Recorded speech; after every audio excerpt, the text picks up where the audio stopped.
Oh, shoot.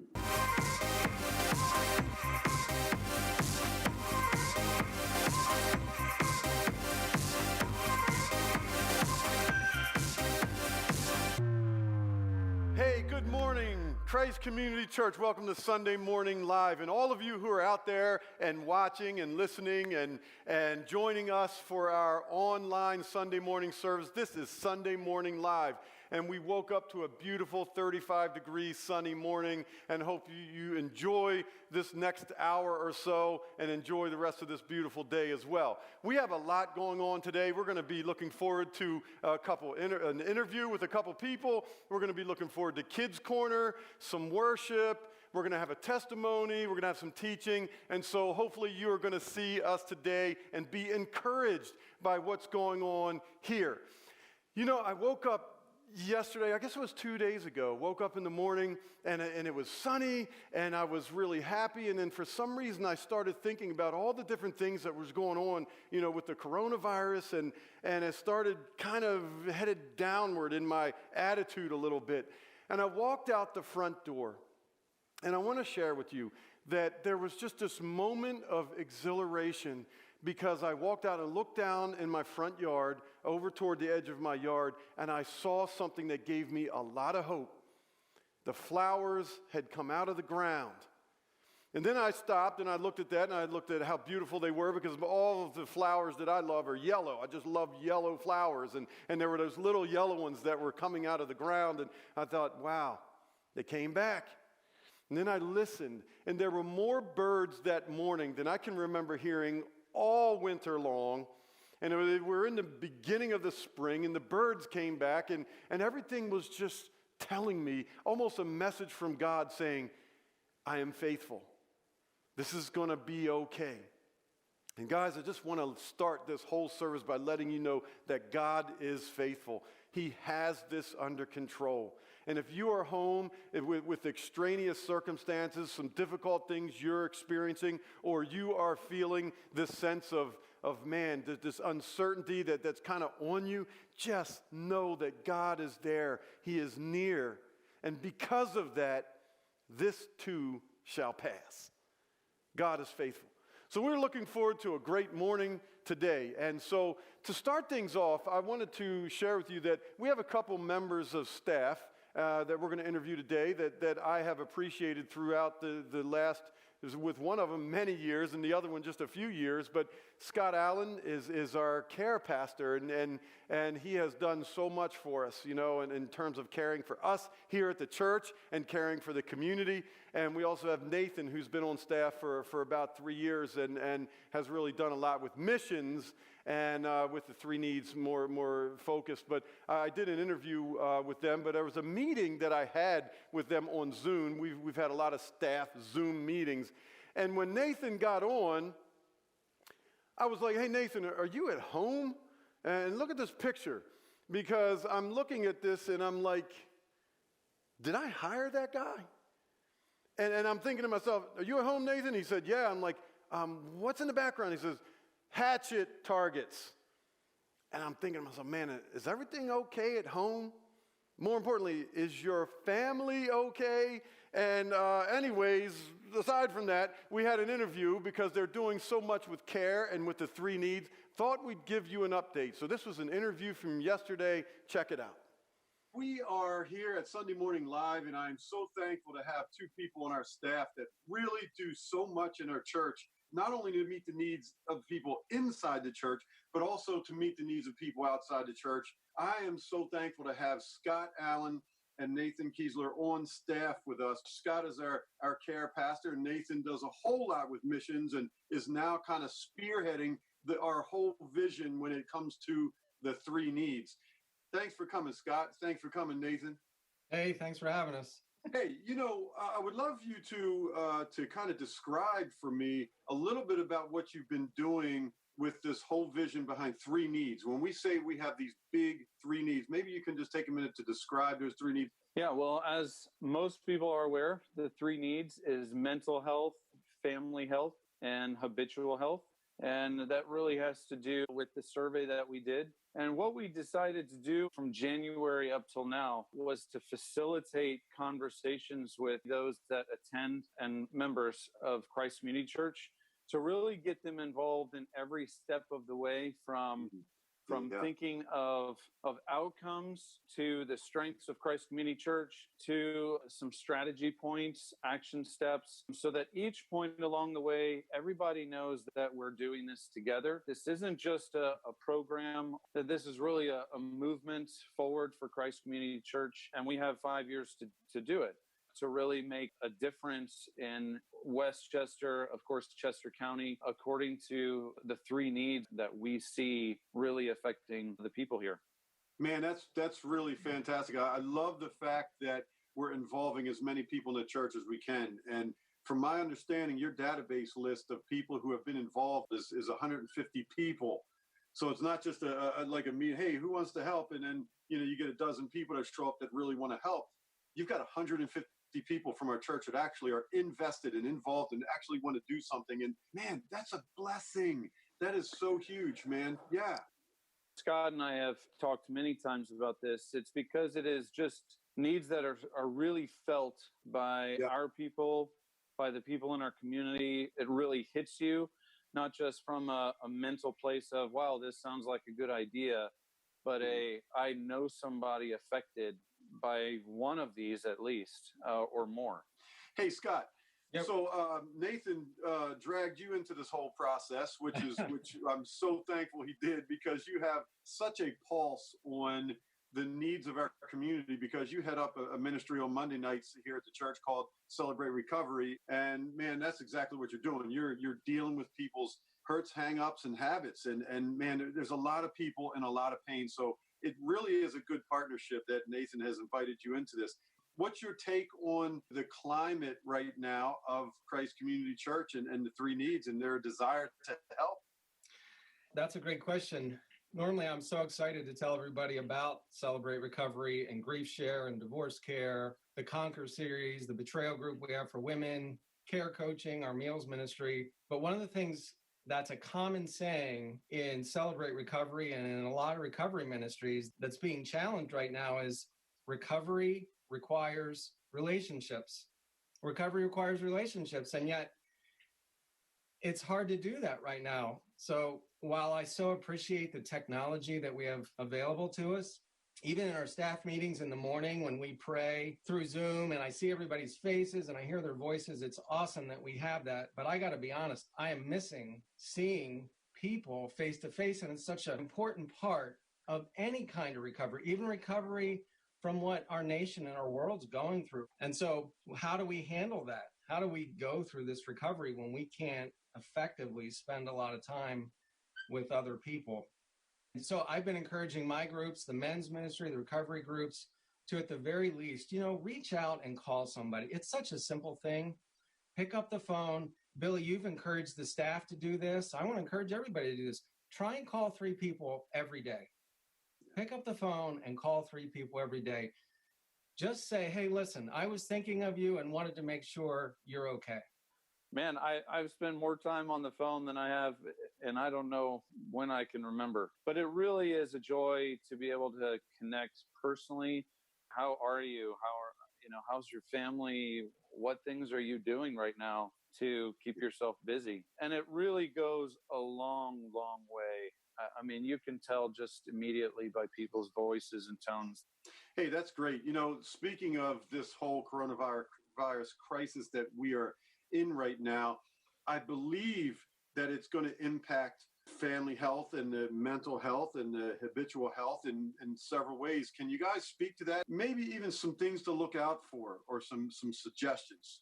Yeah, well, I would say just in the same way recovery requires relationships, we all need to be aware that the opposite is true. Isolation will often lead us to make decisions that we don't want to make. And so we have to do everything possible in this environment to avoid isolation. And we always have to go back to prayer and what the scriptures say. And I think of a message I gave last May. God still sees us, even in this time. Start with God. He still sees us. He sees us in the middle of our mess. He sees us, he's at work, and we are not isolated ever from him. And so that's where we have to start. Yeah. Somebody actually sent me this quote. I want to read some of it and how applicable this was. It's a quote that says, ... and the people stayed home and read books and listened and rested and exercised and made art and played games and learned new ways of being and were still and listened more deeply. Some prayed, some danced, some met their shadows, and the people began to think differently, and the people healed. It's just it's just a different way of looking. We're not trying to downplay, of course, those that are sick or in danger of being sick.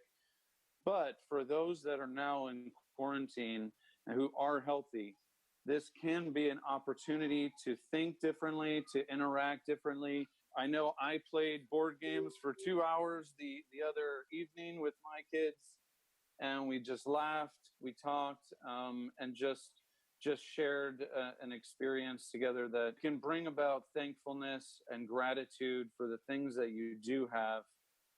Man, that's great, Nathan. That's a very powerful quote that you read. And maybe we can make that quote available online somehow so that we can get it out to the people, maybe in one of the emails coming up in the next couple of weeks. That's really powerful. Scott, I'm thinking about the isolation that you had talked about, and I'm thinking through the coronavirus crisis, it is causing us to be isolated. We know that isolation and fear and anxiety can come up with worrying about the future, whether it's the finances or whether our own health or the health of somebody we know.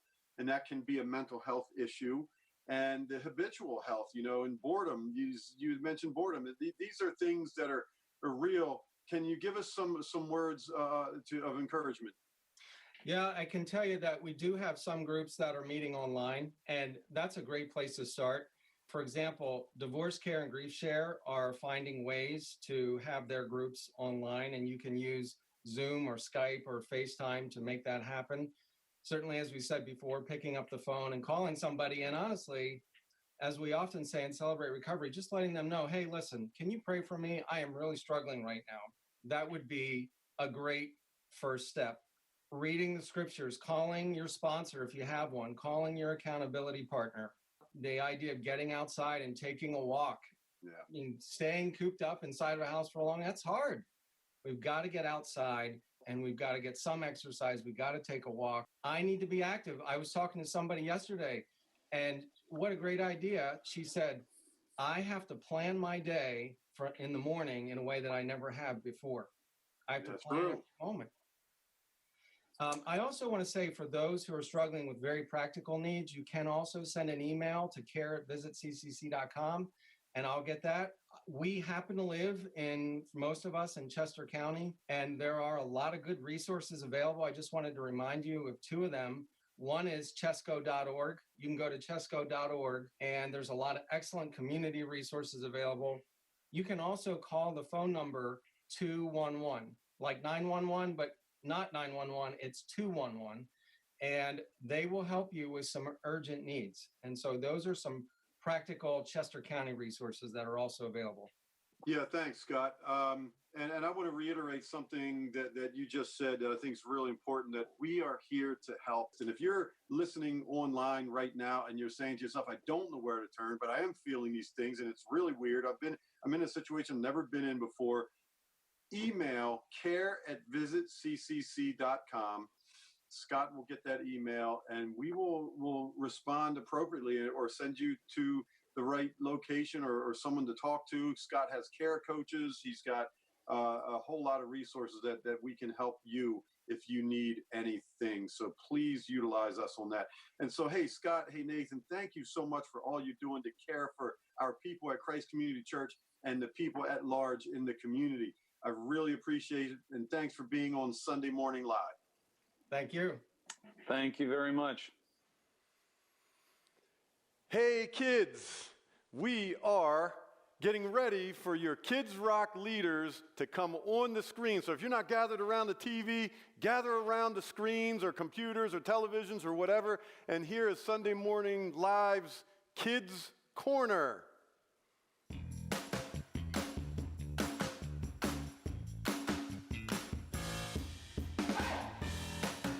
Good morning, everybody, and welcome to Sunday Morning Live. I'm so excited that all of you are gathered here with us in the comfort of your homes as we worship together, as we hear from the Bible together. I'm praying for all of you, and I'm so excited that you decided to join us this morning. I want to talk to all of you awesome kids. It's been a while since I've got to see all of your super cool smiling faces. I really miss you guys and girls, and I hope you're all doing well as we all spend a lot more time at home. Maybe a lot more time than you thought you were going to be spending. Speaking of homes, you might notice right now you're in my home, sort of. This room is actually my kid's bedroom. And right now we're painting this room a new color. And part of the reason that we are painting it a new color is because these walls that used to be white, they're not so white anymore. If you could stand in this room with me, then you would notice that there are lots of scrapes and scratches all over the wall, and many of those scrapes and scratches have come from toys like this. If you know my son, you know that he loves playing with his toy cars, and he loves driving them on anything that you could possibly drive a toy car on, including our white walls.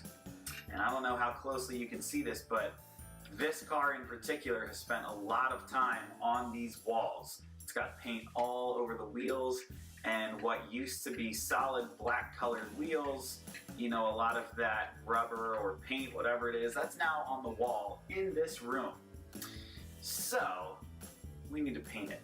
We need to paint over those scratches and those scrapes.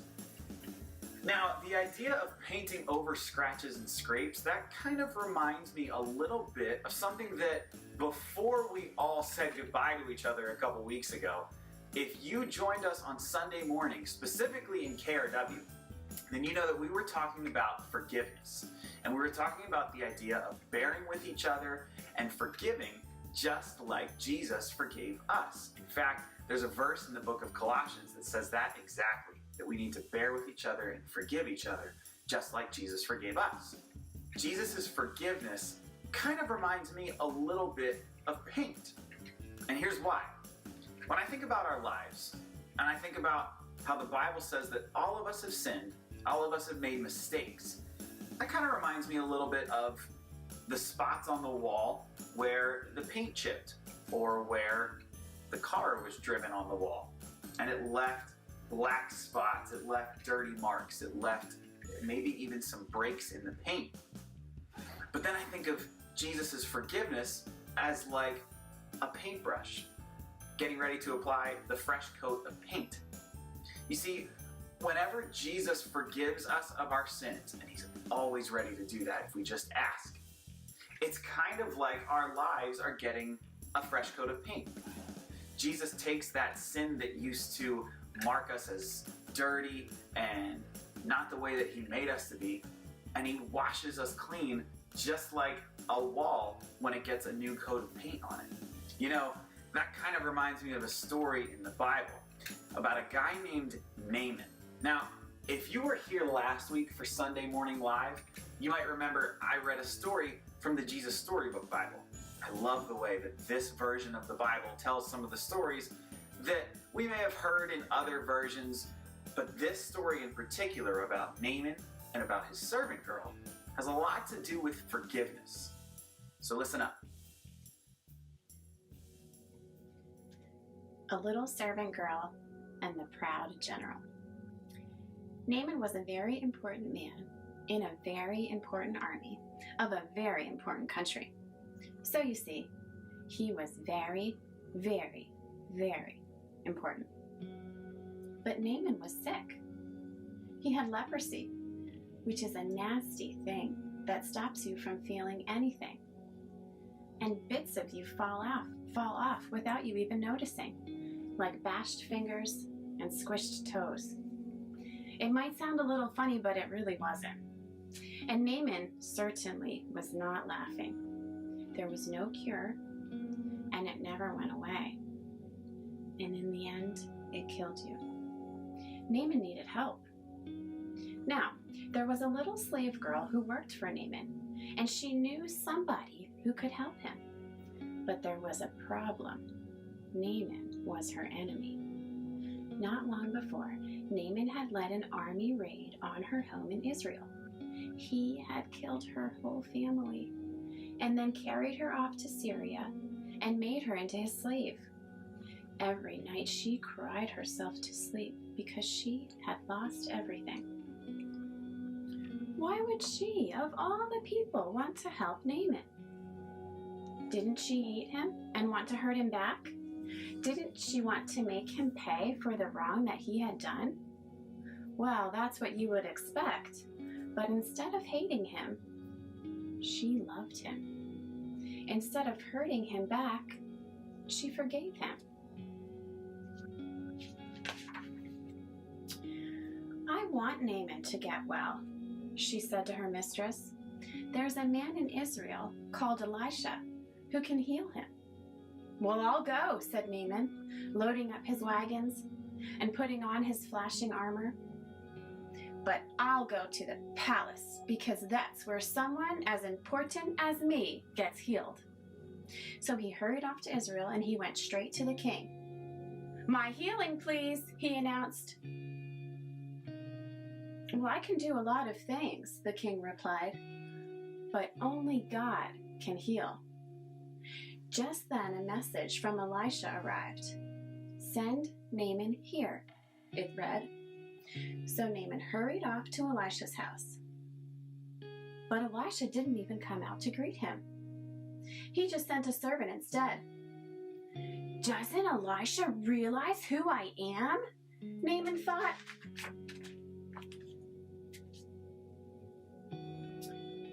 But what the servant said next made him even crosser. Crosser means angry. Wash in there, he said. Just wash? Naaman laughed. In that slimy, stinky river? He looked around to see if this was some kind of joke. It wasn't. Any person can wash in a river, he thought. I am Naaman. I am important. I should do something important so God will heal me. And he rode off in an angry rage. Of course, you and I both know that's not how God does things. All Naaman needed was nothing. It was the one thing Naaman didn't have. God knew that Naaman was even sicker on the inside than he was on the outside. Naaman was proud. He thought he didn't need God. His heart didn't work properly. It couldn't feel anything.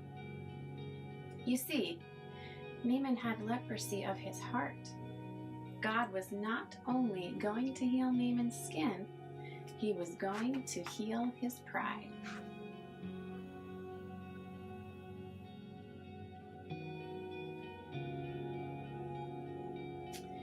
Naaman finally agreed to wash in the river, and instantly his skin became smooth like a baby. Naaman wanted to pay Elisha. God healed you. You can't pay, Elisha said. It's free. And so it was that a very sick man was healed, all because a little servant girl forgave him. God knew sin was like leprosy. It stopped his children's hearts from working properly. And in the end, it would kill them. Years later, God was going to send another servant to forgive as the little girl did, to forgive all of God's children and heal the terrible sickness in their hearts. Their hearts were broken, but God can mend broken hearts. Wow, that was an awesome story. Just like I can mend all of these scrapes and scratches on the wall in this bedroom by putting on a new, fresh coat of paint, Jesus' forgiveness can mend the brokenness in our lives. Thanks for joining us for the Kids Corner, and hopefully I'll see you guys and girls again really soon. Bye, guys. Hey, if you're out there and you're part of Christ Community Church, you know that we believe something very strongly, that God changes people's lives, that God is real and he makes a difference in our lives, and it's so amazing. And so every Sunday morning, if you've been here any length of time, we have our Transform Stories where somebody shares about the great things that God has done in their lives. And we're going to see one right now.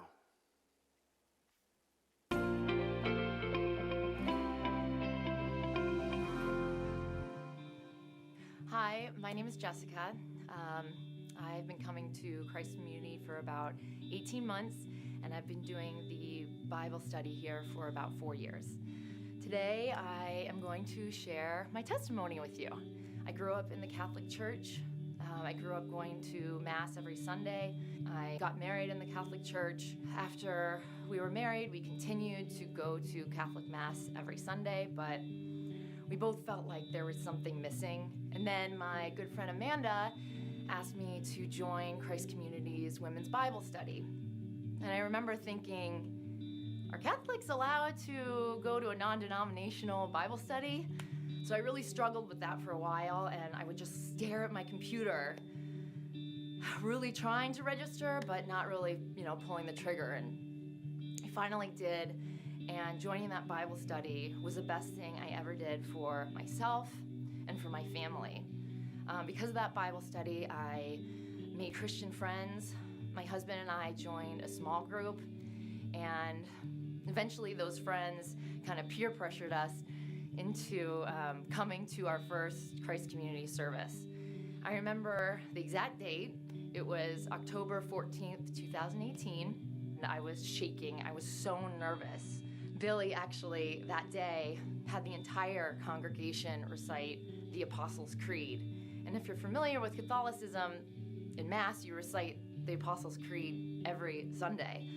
And then later on in the service, he displayed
Hi, my name is Jessica. I've been coming to Christ Community for about 18 months, and I've been doing the Bible study here for about 4 years. Today, I am going to share my testimony with you. I grew up in the Catholic Church. I grew up going to Mass every Sunday. I got married in the Catholic Church. After we were married, we continued to go to Catholic Mass every Sunday, but we both felt like there was something missing. And then my good friend Amanda asked me to join Christ Community's Women's Bible Study. And I remember thinking, are Catholics allowed to go to a non-denominational Bible study? So I really struggled with that for a while, and I would just stare at my computer, really trying to register, but not really, pulling the trigger. And I finally did. And joining that Bible study was the best thing I ever did for myself and for my family. Because of that Bible study, I made Christian friends. My husband and I joined a small group, and eventually those friends kind of peer pressured us into coming to our first Christ Community service. I remember the exact date. It was October 14th, 2018, and I was shaking. I was so nervous. Billy actually that day had the entire congregation recite the Apostles' Creed. And if you're familiar with Catholicism, in Mass you recite the Apostles' Creed every Sunday. And then later on in the service, he displayed a specific Celtic knot that is dear to David and I. At that moment, I just